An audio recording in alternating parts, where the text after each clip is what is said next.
ओम हरि ओम तत्सत। ओम श्री परमात्मने नमः। एकं शास्त्रं देवकी पुत्र गीतमेको देवो देवकी पुत्र एव एको मंत्रस्तस्य नामानि यानि कर्माप्येकं तस्य देवस्य सेवः। ओम श्री कृष्णाभ्यां नमः। देवकी नंदन भगवान श्री कृष्ण का कहा हुआ गीता शास्त्र ही एकमात्र उत्तम शास्त्र है। भगवान देवकी नंदन ही एकमात्र महान देवता है, परमपिता परमेश्वर हैं और उनके नाम ही एकमात्र मंत्र हैं और उन भगवान की सेवा ही एकमात्र संपूर्ण मनुष्य समुदाय का कर्म है। आइए आज श्रीमद् भागवत गीता का महात्म्य, महिमा और श्री गीता जी का जो है हम लोग प्रधान जो इनके विषय हैं उनका अध्ययन करेंगे। यह गीता शास्त्र महज एक किताब नहीं बल्कि संपूर्ण जीवन दर्शन है, दिव्य दर्शन है। तो आइए श्री कृष्णाभ्याम नमः। जय श्री राधे कृष्ण, जय श्री राधे, जय श्री राधे। वास्तव में श्रीमद् भागवत गीता का महिमा किसी भी मनुष्य, किसी भी देवता या खुद मां सरस्वती या नारद या किसी के द्वारा भी कहे जाने से संभव नहीं है। फिर भी यह रहस्यमय ग्रंथ है। इसको जो है एक दर्शन शास्त्र के तहत समझना चाहिए। यह जीवन जीने की कला है। इसमें संपूर्ण वेदों का सार संग्रह किया गया है। इसकी संस्कृत इतनी सरल, इतनी सुंदर और जो है इतनी आसान है कि थोड़ा सा भी अभ्यास करते हैं तो व्यक्ति विशेष सीख सकता है। इसका आशय इसके शब्द, एक एक अक्षर महामंत्र हैं। इसका एक एक जो है अर्थ इतना गंभीर है कि उसको समझने में कई बार तो जीवन पर्यंत भी समूचा जीवन ही कम पड़ जाता है। आजीवन निरंतर अभ्यास करते रहने पर भी इसका अंत नहीं है। प्रतिदिन अभ्यास करने से नए नए भाव उत्पन्न होते हैं। इससे यह सदैव नया का नया बना रहता है। आज यह पुरातन और सनातन यह ज्ञान आज भी नवीन है, उस समय भी नवीन था, नया था। इस गीता का एकाग्रचित होकर के श्रद्धा भक्ति सहित विचार करने से इसके पद पद में परम रहस्य भरा हुआ प्रत्यक्ष प्रतीत होता है। भगवान श्री के गुण, प्रभाव और मर्म का वर्णन जिस प्रकार इस गीता शास्त्र में किया गया है वैसा अन्य ग्रंथों में मिलना काफी कठिन है, क्योंकि प्रायः ग्रंथों में कुछ न कुछ सांसारिक विषय वस्तु देखने मिलते हैं। परंतु श्रीमद् भागवत गीता रूप एक ऐसा शास्त्र है जिसमें एक भी शब्द, एक भी अक्षर एक गुण अर्थ के बिना नहीं है।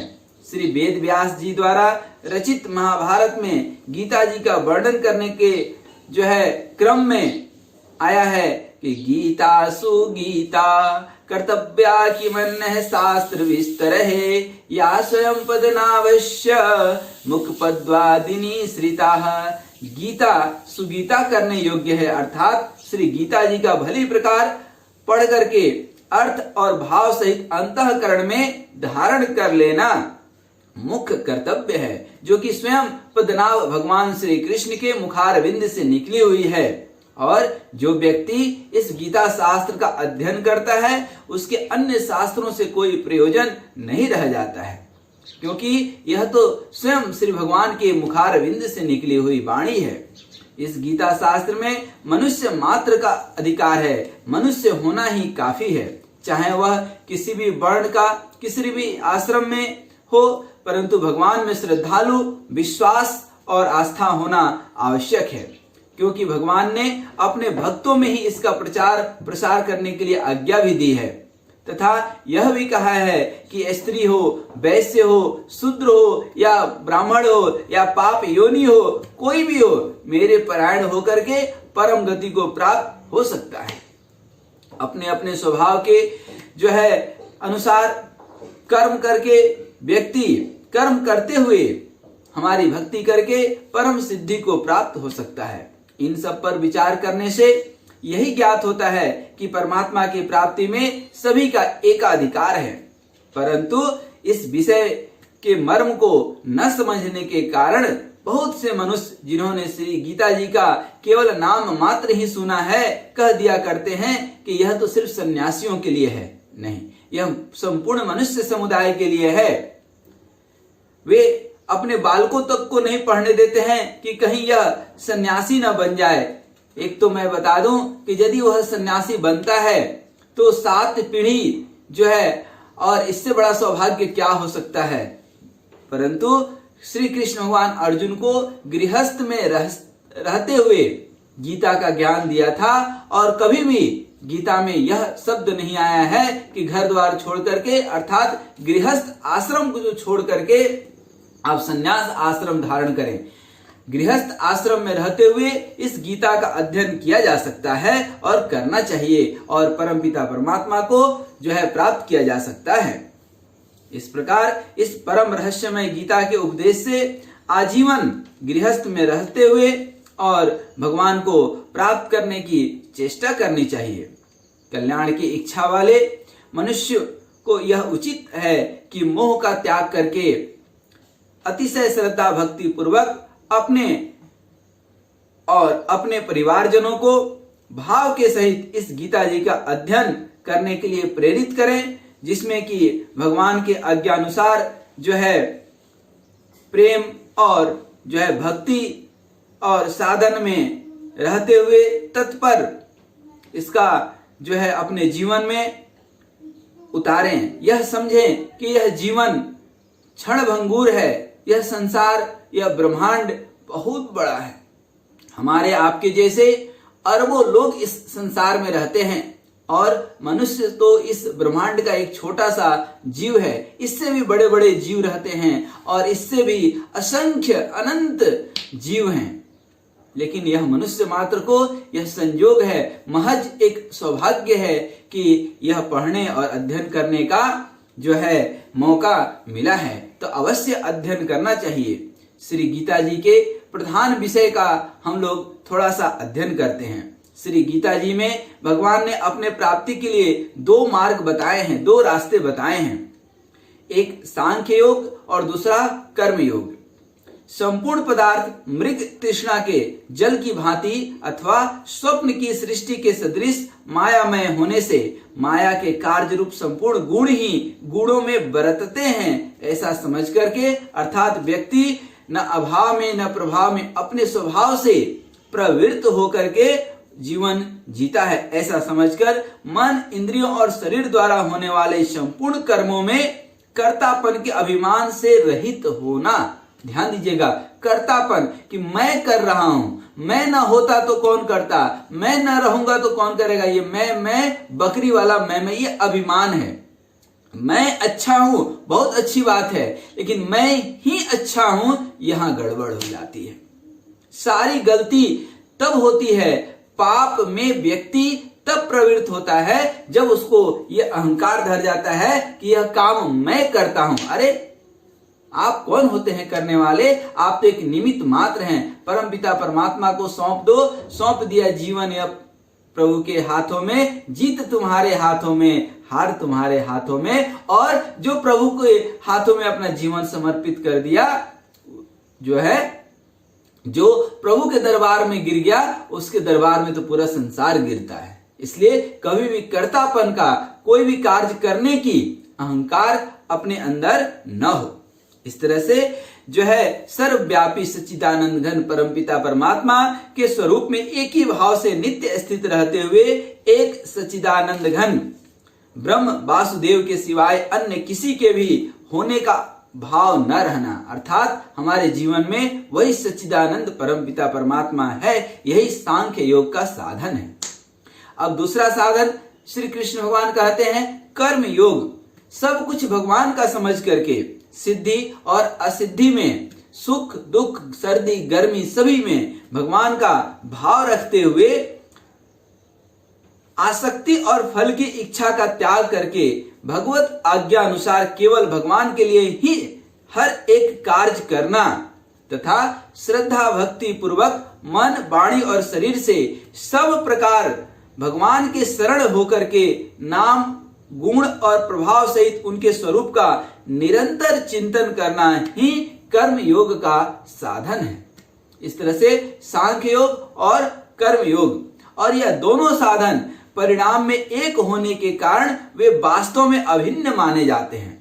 इसको जरा सा ऐसा समझ लीजिए कि आपको कहीं उक्त स्थान पर जाना है तो दो रास्ते होते हैं, एक शहर होकर के जाना होता है और एक बाईपास होकर के जाते हैं। जो आप बाईपास होकर के गए वह संन्यास आश्रम है, सांख्य योग है वस्तुतः, और जो शहर होकर के जाते हैं, धक्के खाते हुए जाते हैं, गाड़ी के भीड़ भाड़ में जाते हैं, वह आपका कर्म योग है।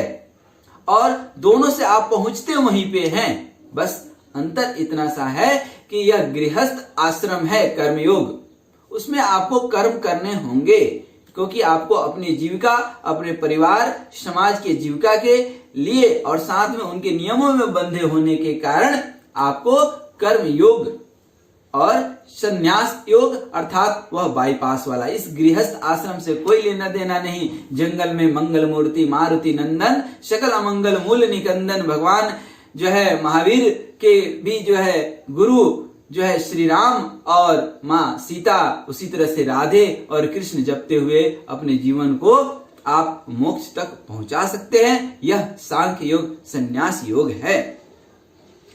कुछ लोग साधन काल में भेदभाव से दोनों को अलग अलग मानते हैं, लेकिन वस्तुतः यह अलग है नहीं। एक पुरुष दोनों मार्गों द्वारा एक काल में नहीं चल सकता है। एक व्यक्ति कैसे हो सकता है कि शहर के अंदर से भी जाए और बाईपास से भी जाए? कोई एक आपको जो है चुनना पड़ेगा।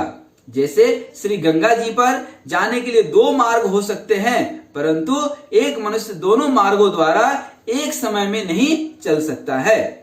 यह साधन में कर्म योग का साधन संन्यास आश्रम में नहीं बन सकता, क्योंकि संन्यास आश्रम में कर्मों का स्वरूप भी त्याग कहा जाता है। अर्थात संन्यास में तो आप कर्म ही त्याग दिए,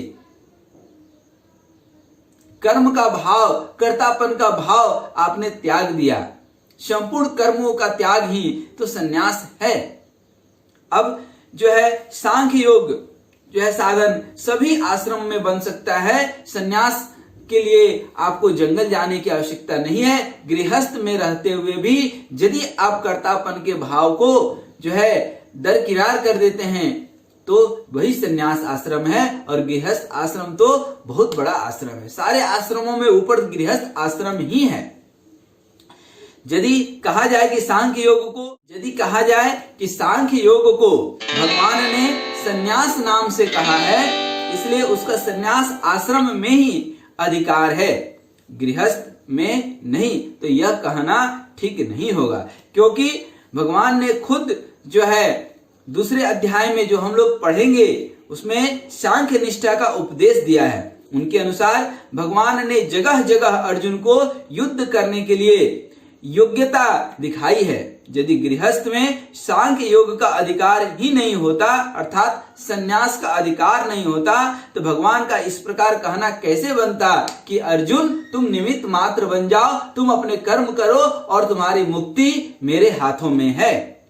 हाँ, इतनी विशेषता अवश्य है कि सांख्य मार्ग का अधिकारी देह अभिमान से रहित होनी चाहिए। शरीर का कोई अभिमान, कर्तापन का अभिमान बिल्कुल नहीं होता है, क्योंकि जब तक शरीर में अहम भाव रहता है तब तक सांख्य योग का साधन भली प्रकार समझ में नहीं आता। इसी से भगवान ने सांख्य योग को थोड़ा कठिन बताया है और कर्म योग अर्थात गृहस्थ आश्रम में जो है रहने और इसको सुगम होने के कारण अर्जुन के प्रति जगह जगह श्री कृष्ण कहते हैं कि तू निरंतर मेरा चिंतन करता हुआ कर्म योग का आचरण कर। अर्थात श्री कृष्ण भगवान श्री मद भागवत गीता में 18 अध्याय में यह संपूर्ण एक 18 योग है।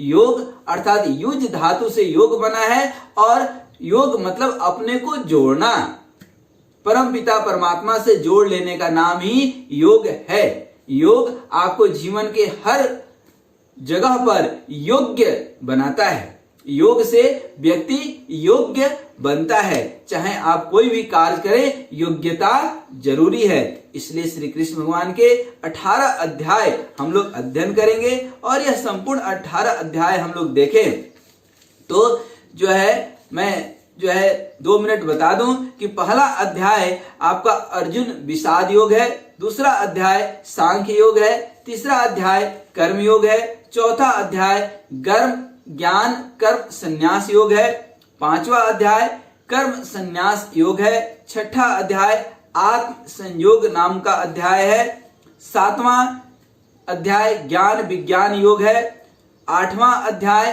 अक्षर ब्रह्म योग है और 9वां अध्याय राज विद्या राज गुह्य योग है। 10वां अध्याय विभूति योग है। 11वां अध्याय विश्व रूप दर्शन योग, जहां पे भगवान श्री कृष्ण अपने विश्व रूप दर्शन का लाभ अर्जुन को देते हैं। 12वां अध्याय भक्ति योग का है। 13वां अध्याय क्षेत्र विभाग योग का है। 14वां अध्याय गुण त्रय विभाग योग का है और 15वां अध्याय पुरुषोत्तम योग का है। 16वां अध्याय देवासुर संपत्ति विभाग योग है, तो वहीं पे 17वां अध्याय श्रद्धा त्रय विभाग योग है। 18वां अध्याय मोक्ष संन्यास योग।